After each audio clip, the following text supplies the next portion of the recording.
Episode की शुरुआत कल्याणी द्वारा गंगा का फूलों से स्वागत करने से होती है। ऋतु कल्याणी को याद दिलाती है कि उसका उससे कोई रिश्ता नहीं है। कल्याणी ऋतु से कहती है कि उनके पिता एक ही हैं। कल्याणी ललिता से कहती है कि वह उससे झूठ बोलती है।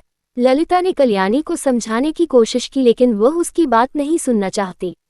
कल्याणी ललिता से कहती है कि उसकी पोल खुल चुकी है और वह गंगा और ऋतु में अंतर करती है। कल्याणी ललिता से कहती है कि उसने उसे लिफाफे से पैसे चुराते हुए देखा है। कल्याणी ललिता से कहती है कि वह और उसकी बेटी लालची हैं। गंगा कल्याणी से कहती है कि उसने उसे चरित्रहीन कहा लेकिन वह अपनी मां के बारे में कुछ नहीं सुन सकती। कल्याणी अपने बेटे को बचाने के लिए गंगा को धन्यवाद देती है।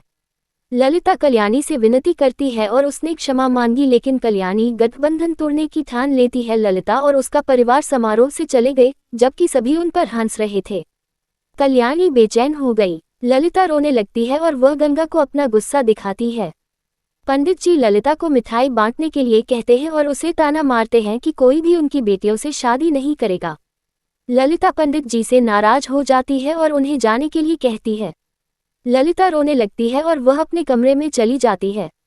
साक्षी तथ्य के बारे में जानना चाहती है लेकिन अभय उसे बताता है कि वह बाद में बताएगा। कल्याणी अभय के पास आती है और व्यक्त करती है कि वह बहुत दुखी है। अम्मा जी कल्याणी को ताना मारती है कि वह हमेशा जल्दबाजी में गलतियां करती हैं। कल्याणी अम्मा जी को ताना मारती है क्योंकि उनकी वजह से उसने अतीत में गलती की थी। ललिता ने खुद को कमरे में बंद कर लिया। गंगा ललिता से कमरा खोलने के लिए कहती है और वह कल्याणी को मनाने की कोशिश करेगी। अपकमिंग स्त्री ललिता अपने पति से अभय का अपहरण करने के लिए कहती है और वह चाहती है कि वह उसकी बेटी से शादी करे।